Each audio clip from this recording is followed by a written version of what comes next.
Frankie grew up in a small town with a struggling family. His father was a failed magician who could never quite make it big, and his mother worked odd jobs to make ends meet. As a child, Frankie was fascinated by the circus that came to town every summer.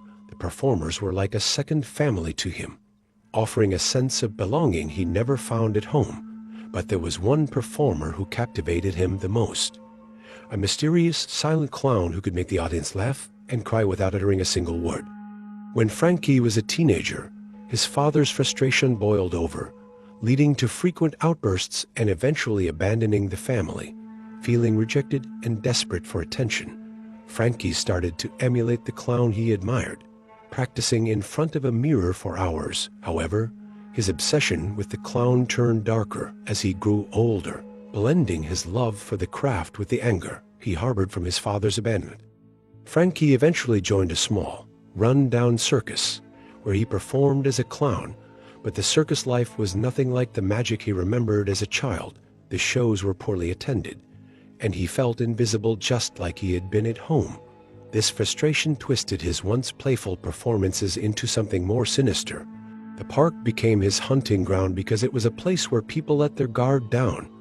It was easy for him to approach with his painted smile, and then lure them to a secluded spot. His victims were often those who seemed lost in their own thoughts, much like he was people who wouldn't be missed right away. Frankie's transformation from an innocent child mesmerized by the circus to a dangerous predator was gradual, but it made perfect sense in his twisted mind. His actions are his way of taking back control, demanding the attention he always craved, but never received. A jogger runs through the park, enjoying the fresh air. As he rounds a bend, he spots Frankie standing in front of the abandoned zoo cave, performing clown tricks. Frankie wears a mask that conceals his face, giving him an eerie presence. Frankie skillfully balances bottles on his nose. The jogger slows down, clearly impressed. Oh, wow, that's so awesome. I love clowns. I've always wanted to learn some clown moves. You do? Yes. You're lucky. Oh, wow. I teach people every day. Oh, you do? Would you like to learn? I would love to. Please, come with me. Okay. The jogger, eager, follows Frankie toward the Would you cage. like to see my special trick? Yes, please, show me. Yes. Yeah. Watch. The jogger coughs uncontrollably, stumbling and struggling to breathe. Frankie moves swiftly, lifting the unconscious jogger and placing him over his shoulders. He strides up to the cave entrance. As he tries to disappear into the shadows, the jogger begins to scream weakly for help, his hands clawing at the cave walls in a desperate attempt to escape. Frankie's strength is unyielding. He pulls the jogger further into the cave, ignoring his struggles. Despite the jogger's frantic attempts to pull himself back, Frankie pulls him completely inside, and the entrance of the cave falls silent once more.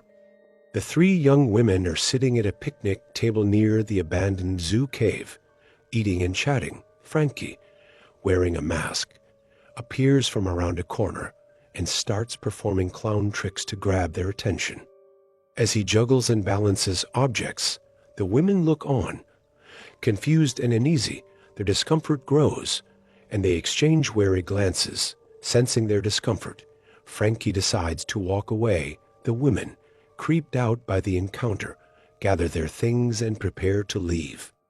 As they walk away from the picnic table, one of the girls suddenly remembers, "I left my phone."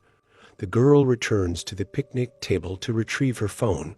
As she checks her phone, the girl is unaware of Frankie's approach. From behind, Frankie sneaks up and throws a chain over her neck, yanking her backwards.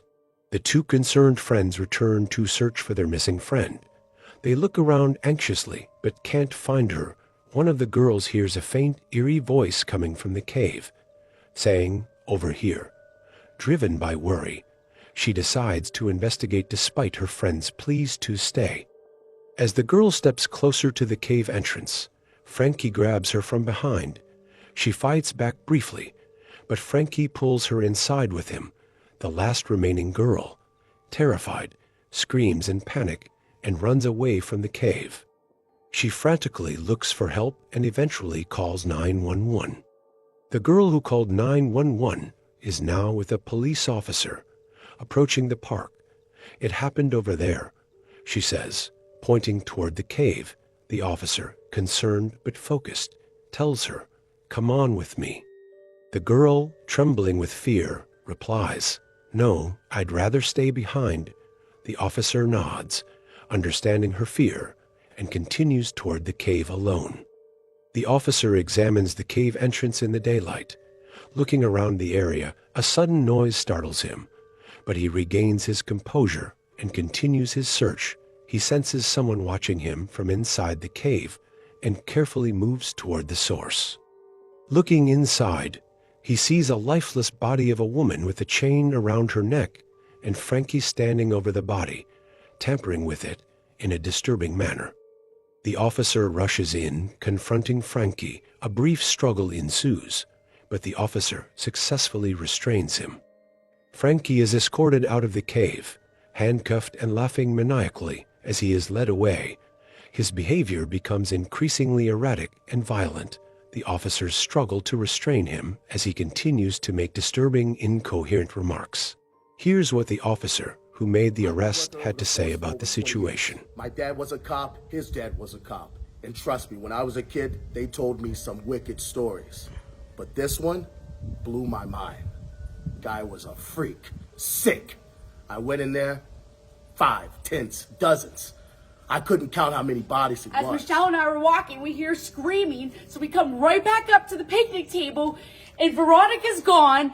And as I'm looking around, the same clown that was creeping around doing all these crazy tricks comes and takes Michelle away into some dark, creepy tunnel.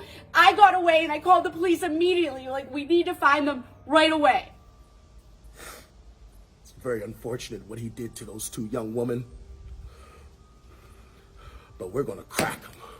We got him. We're still investigating this case, but he's going down.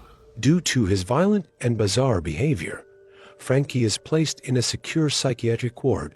He is confined in a locked cell 24 hours a day, exhibiting unsettling and aggressive tendencies. The ward staff and authorities decide that he is too dangerous to be managed outside of this high-security environment, a place where his twisted mind will continue to fester in isolation.